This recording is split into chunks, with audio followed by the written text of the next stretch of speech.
अस्सलाम वालेकुम व्यूअर्स, मैं हूं शाकिर सोलंकी। व्यूअर्स, पीटीआई के ख़िलाफ़ फ़ॉरेन फंडिंग केस अपने मंतकी अंजाम की तरफ बढ़ रहा है। आज इलेक्शन कमीशन में पीटीआई के जो फ़िनांशियल एक्सपर्ट थे नजम शाह, उन्होंने अपनी ब्रीफिंग मुकम्मल कर ली है। चीफ़ इलेक्शन कमिश्नर ने उनको अप्रिशिएट किया है कि आप बड़ी अच्छी तैयारी के साथ आए थे, तैयारी करके आए हैं और अपनी डिटेल में आपने तफसीली ब्रीफिंग दी है, जिससे बहुत सारी चीज़ें इलेक्शन कमीशन के लिए आपने क्लियर कर दी हैं। कुछ कन्फ्यूजन था वो आपने क्लियर किया है, उनको अप्रिशिएट किया गया था। इलेक्शन कमीशन ने जो इनसे काउंटर सवालात किए हैं, मैं मुसलसल इसको फॉलो कर रहा हूँ। इलेक्शन कमीशन के जो समातें हो रही हैं उसमें जो इलेक्शन कमीशन के मेंबरान और चीफ़ इलेक्शन कमिश्नर की जानिब से पीटीआई के वकील से और पीटीआई के फ़िनांशियल एक्सपर्ट से जो सवालात काउंटर किए गए हैं, उनमें से चीज़ें क्लियर हो जाती हैं कि इन्होंने बहुत सारे मामलात पर उनके पास कोई जवाब नहीं था, या ऐसा जवाब दिया है जिसमें पीटीआई फंस जाती है या फंस सकती है। तो बहरहाल इलेक्शन कमीशन ने फ़ैसला देना है। अब पीटीआई तो लटका के इसको कई सालों से, इतने सालों से लटकाया हुआ था पीटीआई ने मामले को, लेकिन इलेक्शन कमीशन ने जिस तरह तेज़ी के साथ अब समातें शुरू की है और इलेक्शन कमीशन ये कहता है चीफ़ इलेक्शन कमिश्नर के भाई हमने तय कर लिया है कि हम मज़ीद वक्त ज़ाया नहीं करेंगे, और इनको भी कहा गया है कि भाई लोग सवालात उठा रहे हैं, उंगलियां उठा रहे हैं इलेक्शन कमीशन के भी किरदार पर कि पता नहीं इलेक्शन कमीशन जानबूझकर इस केस को डिले कर रहा है, तो इसलिए अपनी ब्रीफिंग मुकम्मल कर लो, फिर बाकी को भी सुनना है। अकबर एस बाबर की पार्टी जो है, जो दरख्वास्त गुजार हैं, उनका भी इस पर मौक़िफ़ सुनना है। उसके बाद इलेक्शन कमीशन ने अपना फ़ैसला देना है। तो जो आज समाअत हुई है उसमें फ़िनांशियल एक्सपर्ट ने क्या मौक़िफ़ दिया है वो आपके साथ शेयर करूंगा, और जो काउंटर सवालात हुए हैं उनसे आप जब सुनेंगे तो बहुत सारी चीज़ें आपको भी क्लियर हो जाएंगी कि इलेक्शन कमीशन में ये केस किस रुख में जा सकता है या जा रहा है। चीफ़ इलेक्शन कमिश्नर की सरबराही में 3 रुकनी बेंच सिंध के मेंबर निसार दुरानी और बलूचिस्तान के मेंबर जो हैं शाह मोहम्मद जतोई, इन्होंने इनकी सरबराही में इन्होंने 3 रुकनी बेंच ने समाअत की है।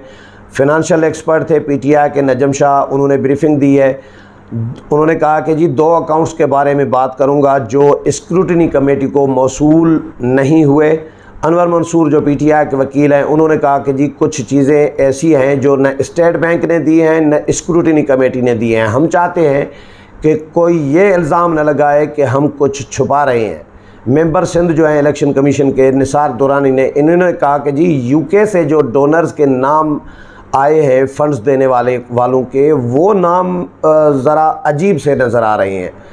मसलन एक नाम है मोहम्मद जे। अब मोहम्मद जे पहली दफ़ा सुन रहे हैं, मोहम्मद जे का क्या मतलब? मोहम्मद जे तो पाकिस्तान में तो अमूमन होता नहीं है।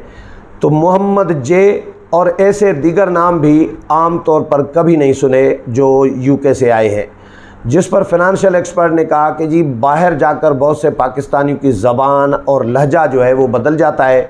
अनवर मंसूर पीटीआई के वकील ने कहा जी कई लोगों का असल नाम कुछ होता है और मशहूर नाम कुछ और होता है। मेंबर सिंध निसार दुरानी ने कहा कि जिनके नाम लिखे हैं उनके शनाख्ती कार्ड नंबर क्यों नहीं लिखे गए, जिस पे अनवर मंसूर ने कहा कि जी इलेक्शन कमीशन ने डोनर्स के शनाख्ती कार्ड्स को और मोबाइल नंबर को लाजमी करार दिया था 2018 में, तो ये फंडिंग 2018 से पहले की हुई है, इसलिए शनाख्ती कार्ड नहीं है। नाम लिखने से ये बात कंफर्म होती है कि शुरू से ही डोनर्स की ज़रूरी तफसील रखी जाती है। कोई भी पाकिस्तानी नकद रकम की सूरत में फ़ंड्स बैंक में जमा करवा सकता है। मेंबर सिंध निसार दुरानी ने कहा कि क्या कोई गैर मुल्की भी बराह रास्त बैंक में फ़ंड जमा करवा सकता है? अनवर मंसूर ने कहा कि जी बैरून मुल्क तहरीक इंसाफ का अपना कोई बैंक अकाउंट नहीं हो सकता। बैरून मुल्क तमाम डोनर्स बजरिया एजेंट फ़ंड्स पार्टी को जमा करवाते हैं। चीफ़ इलेक्शन कमिश्नर ने कहा कि जायज़ा रिपोर्ट पर बात करें। नजम शाह ने कहा कि जी स्क्रूटनी कमेटी जो फ़िनांशियल एक्सपर्ट हैं पीटीआई के नजम शाह, उन्होंने कहा कि जी स्क्रूटनी कमेटी रिपोर्ट पर अकबर एस बाबर के एतराज़ात जायज़ा रिपोर्ट वाले ही हैं। Member ECP election commission Shah Mahmood Jatoi ने कहा कि जी स्क्रूटनी कमेटी रिपोर्ट के मुताबिक कई चेक्स के नंबर गलत हैं। PTI के फाइनेंशियल एक्सपर्ट नजम शाह ने कहा कि स्क्रूटनी कमेटी ने रिपोर्ट में कई एंट्रीज़ को दो बार जाहिर किया है। स्क्रूटनी कमेटी ने रिपोर्ट में लिखा कुछ बैंक अकाउंट्स खुलवाने वालों का डेटा नहीं दिया गया। स्क्रूटनी कमेटी का काम सिर्फ फंड्स के ज़राए का जायज़ा लेना था। अकाउंट्स पर किसके दस्तखत से खुलवाए गए ये देखना स्क्रूटनी कमेटी का मैंडेट ही नहीं है। स्क्रूटनी कमेटी ने काम का तरीक़ाकार और दायरे अख्तियार खुद तय किया कि हमने किस पैरामीटर्स के तहत, किस TORs के तहत हमने ये काम करना है। कमेटी ने जो रिकॉर्ड मांगा हमने उनको फराहम किया है। PTI ने जो फ़ंड्स पाकिस्तान में वसूल किए सिर्फ PTI उनके लिए ही जवाबदेह है। UK, अमेरिका, कनाडा, जापान और दीगर ममालिक से फ़ंड्स का जायज़ा भी पेश किया गया। स्क्रूटनी कमेटी ने कहा कि जी ये फाइनेंशियल एक्सपर्ट की ब्रीफिंग चल रही है नजम शाह की, कि स्क्रूटनी कमेटी ने कहा कि जी इमरान सईद ने PTI को फंडिंग क्यों की कानून में, जबकि कानून में किसी भी पाकिस्तानी पर सियासी जमात को फंडिंग करने पर कोई पाबंदी नहीं है। मेंबर सिंध इलेक्शन कमीशन जो है निसार दुरानी ने इन्होंने पूछा कि इमरान सईद की कंपनी से फंडिंग हुई है PTI को। अनवर मंसूर वकील PTI ने कहा कि जी इमरान सईद ने ज़ाती हैसियत में पार्टी को फंडिंग की है। मेंबर सिंध निसार दुरानी ने कहा कि जी फंडिंग के साथ LLC का रिकॉर्ड फराहम नहीं किया गया, जिस पे नजम शाह ने कहा कि जी 2009 में फंड्स के लिए फंडिंग करने के लिए LLC बनवाना लाजिम नहीं था। चीफ इलेक्शन कमिश्नर ने चीफ इलेक्शन कमिश्नर की जानिब से नजम शाह की जो ब्रीफिंग है इसकी तारीफ़ की गई और उनको कहा गया कि जी आपने मुकम्मल तैयारी के साथ जो है और तफसील के साथ आपने ब्रीफिंग दी है। आपकी ब्रीफिंग से कमीशन को बहुत सी चीज़ें वाज़ेह हुई हैं।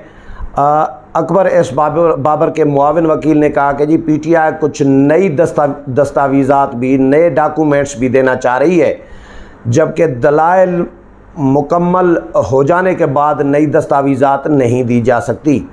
जिस पर अनवर मंसूर ने कहा कि हम कोई नई दस्तावेज़ नहीं दे रहे। मेंबर बलूचिस्तान शाह महमूद जतोई जो है इलेक्शन कमीशन के, उन्होंने कहा कि जी जब कोई नई दस्तावेज़ आएगी तो फिर एतराज़ करना बनता है, नहीं तो अब जब तक वो दस्तावेज़ नहीं आई, जमा नहीं कराई तो तब तक ये एतराज़ गैर ज़रूरी है और वक्त का ज़िया है।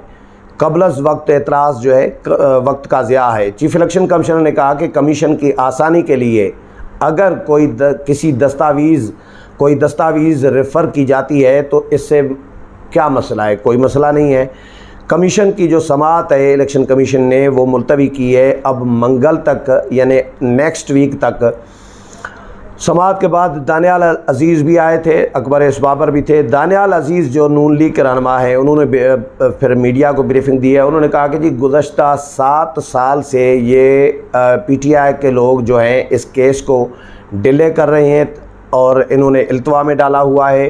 कोई ना कोई बहाना कर जाते हैं, कभी हाई कोर्ट में चले जाते हैं, कभी किसी और कोर्ट में, कभी कोई दरख्वास्त दे देते हैं कि इसको डिले किया जाए। ये मसला मुख्तलिफ उज़्र पेश किए जाते हैं, इसमें कोई शक भी नहीं है। इनका केस सुप्रीम कोर्ट में चल रहा था, उसमें कहा गया कि जी 5 साल से पीछे नहीं जा सकते, जबकि नून लीग और दीगर जमातों के इससे पहले की भी तफसीलात देखी गई है। अब PTI दोबारा हाई कोर्ट में गई हुई है। अब इनको क्या मसला है जी? इमरान खान ने अपने दस्तखत से ये बयान दिया कि जो अकाउंट्स बताए गए हैं वही ठीक हैं, ये अपना सबूत दें, हम अपना सबूत देंगे। वो तो कहते थे कि जी हमने चोरी नहीं की, हम तलाशी देने के लिए तैयार हैं, तलाशी ले लो। तो आज तलाशी से क्यों भाग रहे हैं? आज क्यों नहीं बता रहे हक़ाइक़ इलेक्शन कमीशन को? और इस्लामाबाद हाई कोर्ट से भी PTI ने रुजू किया है, तो वो क्यों किया है? इस्लामाबाद हाई कोर्ट में PTI ने ये रुजू किया है, दरख्वास्त ये दी है कि इलेक्शन कमीशन को रोका जाए, मना किया जाए कि वो हमारी जो केस है हमारा वो डेली बेसिस पर न सुने। इलेक्शन कमीशन लग रहा है कि जल्दी में है, हमारे ख़िलाफ़ केस डेली बेसिस पर रोज़ाना बुनियाद पर सुन रहा है, लेकिन बाकी जमातों के ख़िलाफ़ जो है केस नहीं सुन रहा है इस तरह, न पीपल्स पार्टी न नून लीग के ख़िलाफ़। तो इनको रोका जाए। ये इलेक्शन कमीशन ये इस्लामाबाद हाई कोर्ट में पीटीआई गई हुई है, तो ये भी एक नया कट्टा खोलने के मुतरादिफ है कि भाई केस हाई कोर्ट में चला गया है, अब हाई कोर्ट में केस है तो फिर इस पे इलेक्शन कमीशन जो फ़ैसला देगा तो उसमें ये ज़ाहिर है फ़ैसला देने से पहले उनको कहा जाएगा कि कोर्ट में मसला है, इस्लामाबाद हाई कोर्ट में पड़ा हुआ है, सब जुडिस है मामला, आप इसको फ़िलहाल बंद कर दें, फ़िलहाल रोक दें, फ़ैसला न दें। तो ये एक फिर डिले टैक्टिक्स इस्तेमाल करना चाह रही है पीटीआई, जिस पर भी नून लीग ने एतराज़ किया है। अब मंगल को समाअत होगी, देखते हैं मंगल को समाअत में क्या होता है। इस हवाले से जो भी अपडेट होगी वो भी आपके साथ शेयर करूँगा। मेरे प्रोग्राम पसंद आया होगा, अगले प्रोग्राम में फिर मुलाकात होगी। तब तक इजाज़त चाहता हूँ। अल्लाह हाफ़िज़।